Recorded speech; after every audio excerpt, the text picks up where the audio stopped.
Ertugrul 1190 میں موجودہ ترکی کے صوبے بروسا میں پیدا ہوا۔ جب منگولوں نے ترکمانستان پر حملہ کیا تو بہت سے قبیلوں نے ہجرت کی اور ایشیائی کوچک کی جانب روانہ ہوئے۔ کائی قبیلے نے شام کے قریب ایک علاقے میں پڑاؤ ڈالا تھا، لیکن یہ علاقہ سردیوں کے موسم کے لیے سازگار نہیں تھا۔ اس لیے ارطغرل کا باپ سلیمان شاہ چاہتا تھا کہ جلد از جلد کسی بہتر مقام کی جانب ہجرت کی جائے۔ اس کے لیے اس نے ارطغرل کو حلب بھیجنے کا فیصلہ کیا، جہاں پر سلطان صلاح الدین ایوبی کے جانشین حکومت کر رہے تھے۔ حلب کے سلطان العزیز کے پاس سلیمان شاہ کے ایلچی کے طور پر ارطغرل کو بھیجا جانا تھا، لیکن اس سے پہلے ایک ایسا واقعہ ہوا جس نے کائی قبیلے کو مصیبتوں میں دھکیل دیا۔ ارطغرل غازی اپنے جانثاروں کے ساتھ شکار کھیلنے گیا تو وہاں اس نے دیکھا کہ کچھ صلیبی عیسائی قیدیوں کو لے کر جا رہے ہیں۔ اس نے قیدیوں کو بچا لیا اور صلیبیوں کو قتل کر دیا، جبکہ قیدیوں کو قبیلے میں لے آیا۔ صلیبیوں سے جھڑپ میں اس نے اناطولیہ پر قابض صلیبی سردار تیتش کا بھائی بھی قتل کر دیا، جس کے بعد صلیبی کائی قبیلے کے دشمن ہو گئے۔ جبکہ جو قیدی وہ ساتھ لایا تھا ان میں ایک بوڑھا شخص اور اس کی ایک بیٹی اور بیٹا تھا۔ یہ شخص رومی سلجوق شہزادہ غیاث الدین تھا، جسے شہزادہ نعمان بھی کہا جاتا ہے۔ اس کی بیٹی حلیمہ سلجوق شہزادی تھی جو بعد میں ارطغرل کی بیوی بنی، اور اس کا بھائی شہزادہ شہیر بھی ان کے ساتھ تھا۔ اس وقت تخت کی حفاظت اور کسی بغاوت کو کچلنے کے لیے سلطان نے اپنے بھائیوں کو قید کر دیا تھا، لیکن شہزادہ نعمان کائی قبیلے کے ہاتھ لگ گیا تھا۔ اس کی بازیابی کے لیے سلجوق گورنر نے بھی کائی قبیلے کو دھمکانا شروع کر دیا، لیکن کائی سردار نے اپنی روایات کا پاس رکھتے ہوئے قیدی ان کے حوالے کرنے سے انکار کر دیا۔ جب ارطغرل حلب کے امیر سے ملنے گیا تو سازشیوں نے قیدیوں کو سلجوقیوں کے حوالے کر دیا۔ حلب میں ارطغرل سازشوں کا شکار ہوا، لیکن اپنی بہادری اور ذہانت سے بچ نکلا۔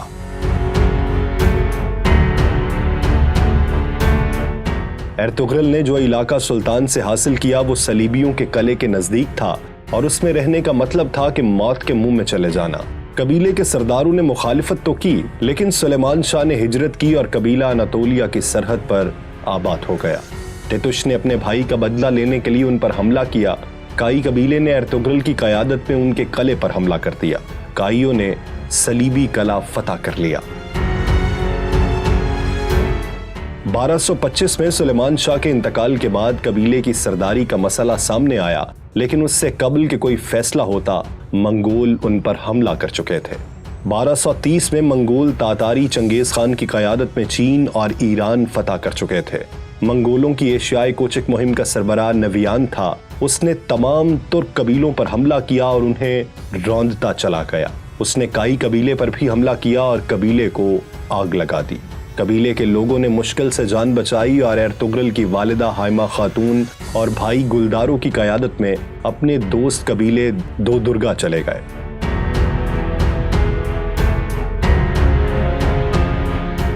دو درگا قبیلے کا سربراہ ارطغرل کا ماموں تھا۔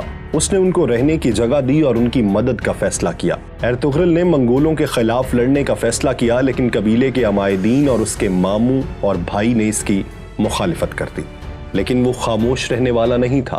اس کی دور اندیشی نے اسے بتا دیا تھا کہ منگول سکون نہیں کریں گے اور سب کچھ تباہ کر دیں گے۔ اس نے اپنی بیوی حلیمہ کو سلطان علاؤ الدین کیقوباد کے پاس بھیجنے کا فیصلہ کیا تاکہ وہ سلجوق ریاست میں مقیم ہو سکیں اور منگولوں کے خلاف جنگ بھی کر سکے۔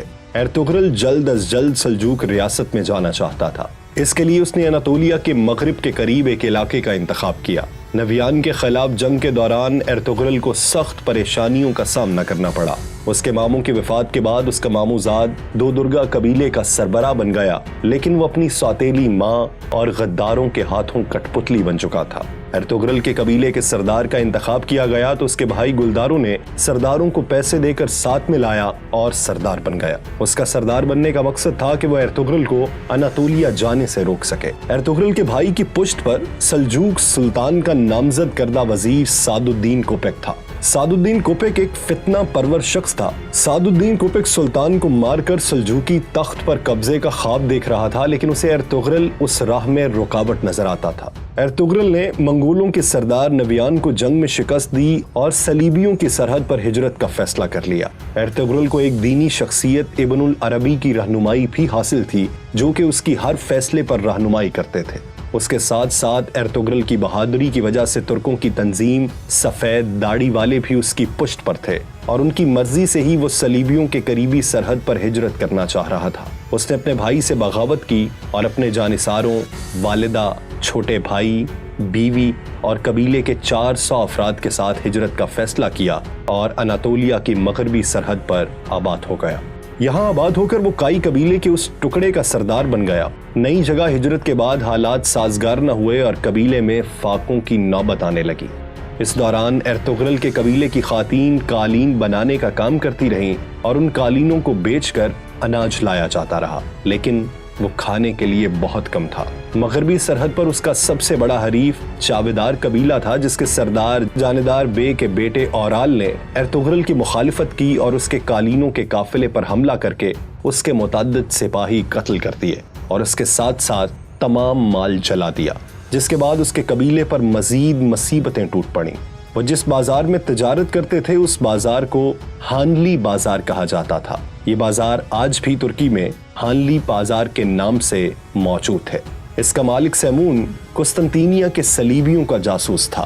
جب ارطغرل کو معلوم ہوا تو سفید داڑھی والوں نے اسے اس جاسوس کو ختم کرنے کا حکم دیا۔ ارطغرل نے اپنے سپاہی نورگل کے ساتھ مل کر اس کو بے نقاب کیا اور اس کے خلاف جنگ کر کے ہانلی بازار پر قبضہ کر لیا۔ اس نے چاودار قبیلے کے سردار کے بیٹے اورال سے بھی انتقام لینے کا فیصلہ کیا، لیکن امیر سعد الدین کوپک نے مداخلت کی اور اسے بچا لیا۔ امیر سعد الدین چونکہ اس علاقے کا سردار اعلیٰ تھا، اس لیے اس کی بات کا ماننا ضروری تھا، لیکن ارطغرل اس کو خاطر میں نہیں لاتا تھا۔ اس دوران سلطان علاؤ الدین کیقوباد کا اس علاقے سے گزر ہوا تو اس نے ہانلی بازار کے رومی اور عیسائی تاجروں سے جب ارطغرل کی ایمانداری اور بہادری کا تذکرہ سنا تو وہ اس سے بہت متاثر ہوا۔ امیر سعد الدین نے سلطان کو ورغلایا کہ ارطغرل ریاست کے اندر ریاست بنا رہا ہے اور ہانلی بازار کو سلطنت کو دینے کی بجائے اس پر خود قابض ہو گیا ہے، لیکن سلجوق سلطان پہلے ہی ارطغرل کا مداح ہو چکا تھا اور ترکوں کی روایات کے مطابق تلوار سے حاصل کی گئی جگہ اس کی ملکیت ہوتا ہے۔ سلطان نے ارطغرل کو اس سارے علاقے کا سردار اعلیٰ بنا دیا اور سعد الدین کو واپس کونیا بلا لیا۔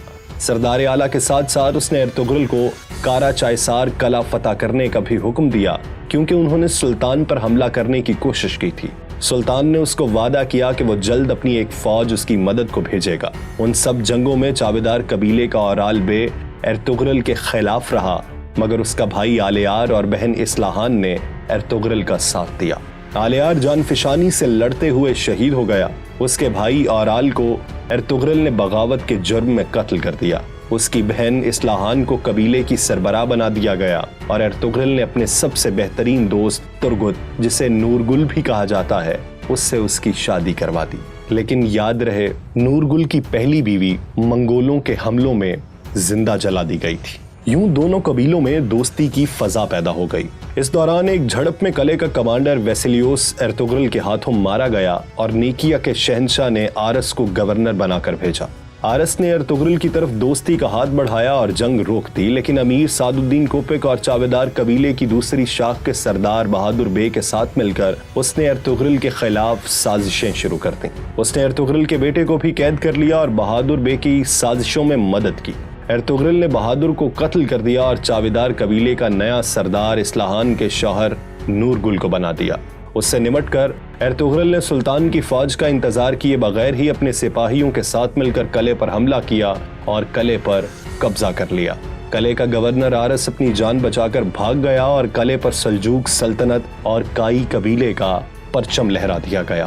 کارا چائسار قلعہ اور ہانلی بازار فتح کرنے کے بعد ارطغرل کا ہر طرف چرچا ہونے لگا۔ ارطغرل نے قلعے میں اپنے بھائی سارم کو نائب مقرر کیا اور سعد الدین کوپک کے سازشوں سے سلطان کو آگاہ کرنے کونیا چلا گیا۔ کونیا میں سلطان کو اس نے امیر سعد الدین کے خلاف ثبوت دیے، لیکن وہ سازشی اپنی جان بچانے میں کامیاب ہو گئے۔ 1237 میں اس نے سلطان علاؤ الدین کیقوباد اور اس کے نامزد جانشین شہزادہ کلیج ارسلان کو قتل کروا کر غیاث الدین کیسرو کو سلجوق سلطان بنا دیا۔ سلطان کے قتل کا الزام ارطغرل پر لگا دیا اور اسے قید میں ڈال دیا گیا۔ ارطغرل کو قید میں ڈالنے کے بعد سلطنت پر امیر سعد الدین کوپک کا قبضہ ہو گیا۔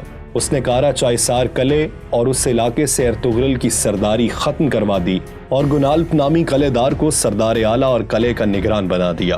لیکن جب سلطان غیاث الدین کو معلوم ہوا کہ اس کے باپ کو ارطغرل نے نہیں بلکہ اس کی ماں کے ساتھ مل کر سعد الدین کوپک نے قتل کروایا ہے تو اس نے ارطغرل کو دوبارہ سردار اعلیٰ بنایا اور ارطغرل کو آزاد کروا دیا۔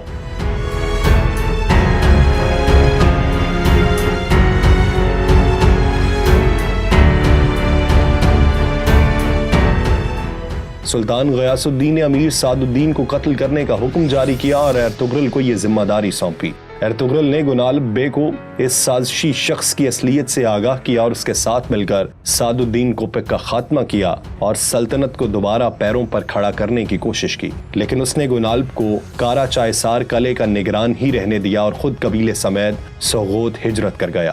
سوغوت وہ علاقہ تھا جو اس کی بہادری سے خوش ہو کر سلطان علاؤالدین نے اسے عنایت کیا تھا اور آزادی دی تھی کہ وہ چاہے تو ارد گرد کے علاقے فتح کر کے اپنی جاگیر بڑھا سکتا ہے۔ اس نے ہانلی بازار بھی سلجوق ریاست کو سونپ دی اور خود سوغوت ہجرت کرنے کی تیاری کرنے لگا۔ اس دوران اوکتائی خان نے دوبارہ اناطولیہ پر حملہ کرنے کا اعلان کیا اور نویان کو یہ کام سونپا گیا کہ وہ یا تو سلطان غیاث الدین کو اطاعت پر راضی کرے یا پھر اناطولیہ کو تباہ و برباد کر دے۔ نویان نے جب سلطان غیاث الدین کو 2 گنا لگان اور اطاعت کا حکم دیا تو اس نے ایک صلح نامہ دے کر ارطغرل کو نویان کے ساتھ اوکتائی خان کے پاس سفیر بنا کر بھیجا۔ ارطغرل کی غیر موجودگی کا فائدہ اٹھاتے ہوئے نویان کی بہن نے کائی قبیلے پر حملہ کرنے کا منصوبہ بنایا، لیکن وہ کامیاب نہ ہو سکی اور نویان کی بہن ماری گئی۔ ادھر جب ارطغرل اوکتائی خان کے پاس پہنچا تو اس نے امن معاہدے پر مہر لگا دی اور 2 سال کے لیے سلجوقوں کو مہلت مل گئی، لیکن اسی دن اوکتائی خان مارا گیا اور اس کی موت کا ذمہ دار ارطغرل کو قرار دیا گیا، لیکن وہ بھاگ نکلنے میں کامیاب ہو گیا۔ نویان نے اس کا تعاقب کیا لیکن ناکام رہا۔ نویان واپس چلا گیا اور اوکتائی خان کے بیٹے قدن خان کو جو اس کا جانشین تھا اسے اناطولیہ پر حملے کے لیے تیار کیا، جس کے نتیجے میں 1243 میں کوسے ڈاک کی جنگ لڑی گئی۔ ارطغرل جب واپس قبیلے پہنچا تو اس نے سوغوت جانے کے لیے قبیلے کو تیاریاں شروع کرنے کا حکم دیا۔ اس دوران سوغوت کی سرحد پر موجود قلعے کے گورنر نے اس کے سپاہیوں پر حملہ کیا اور اس کے جوابی حملے میں اس نے قلعے کے گورنر کو مار دیا اور قلعے پر قبضہ کرنے کا فیصلہ کیا، لیکن عین اس وقت نیکیا کے شہنشاہ کا بیٹا پرنس تھیوڈر بذات خود اس کے پاس آیا اور اس سے شہنشاہ کی جانب سے معذرت کی اور دوستی کا ہاتھ بڑھایا، جس کے بعد سوغوت میں صلیبیوں کی جانب سے خطرہ ٹل گیا اور اس نے قبیلے سمیت سوغوت ہجرت کر لی، جو کہ اب ارطغرل غازی کی جاگیر تھی۔ کوسے ڈاک کی جنگ میں سلجوقوں کو بری طرح شکست ہوئی اور منگولوں نے اناطولیہ پر قبضہ کر لیا اور ارد گرد کے تمام قلعے دار، قبیلوں کے سردار، یہاں تک کہ سلطان بھی منگولوں کو ٹیکس دینے پر مجبور ہو گیا۔ سلجوق دربار میں سلطان منگولوں کے ہاتھ کی کٹ پتلی بن گیا۔ غیاث الدین کا جانشین مکمل طور پر منگولوں کے ہاتھوں میں کھیل رہا تھا۔ مسلم امراء منگولوں سے سونا لے کر ان کے مفاد کے لیے کام کر رہے تھے۔ سلطان کے بڑے بیٹے عزاؤالدین کیکاؤس نے منگولوں سے بغاوت کی، لیکن اس کا ساتھ دینے والا کوئی نہیں تھا، اس لیے اس نے نیکیا میں جا کر پناہ لی اور اس کا بھائی رکن الدین کلیج ارسلان سلطان بن گیا۔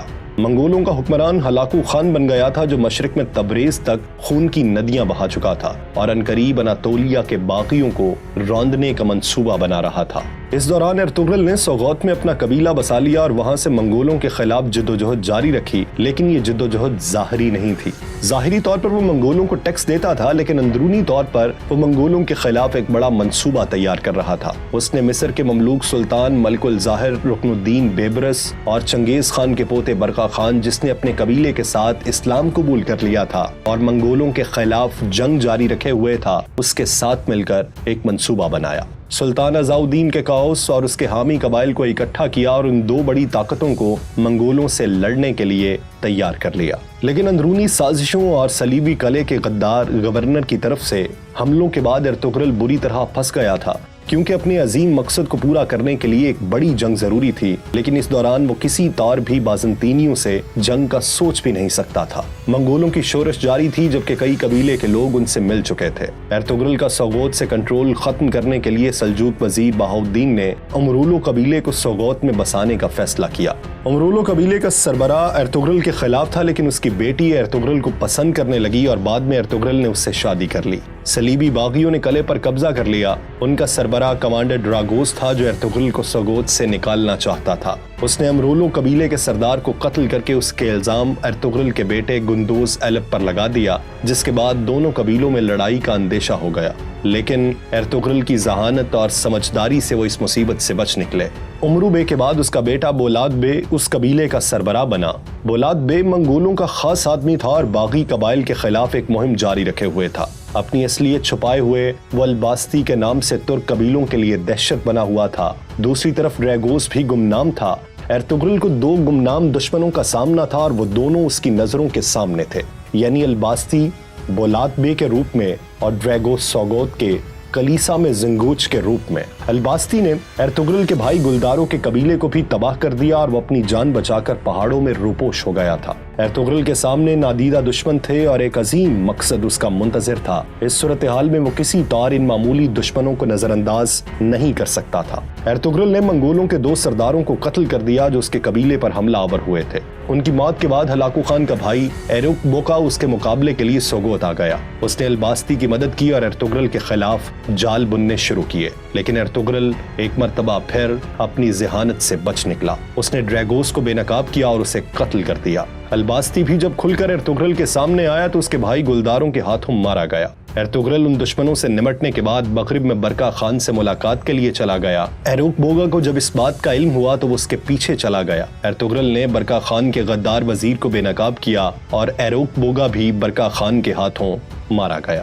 ارطغرل نے برقع خان کے ساتھ مل کر منگولوں سے جنگ کی۔ اس نے برقع خان کو یقین دلایا کہ جب وہ منگولوں پر حملہ کرے گا تو اناطولیہ کے ترک اس کے شانہ بشانہ ہوں گے، جبکہ سلطان ظاہر بیبرس بھی اپنی فوج کے ساتھ ان کے ساتھ شامل ہو جائے گا۔ ارطغرل واپس قبیلے آ گیا اور اپنے چھوٹے بھائی دندار بے کو قائم مقام بنا کر اس جنگ کے لیے روانہ ہو گیا۔ اس جنگ میں منگولوں کو شکست ہوئی۔ لڑائی کے دوران ہی ہلاکو خان علیل ہو گیا اور بیماری سے چل بسا۔ مسلمانوں کو فتح نصیب ہوئی۔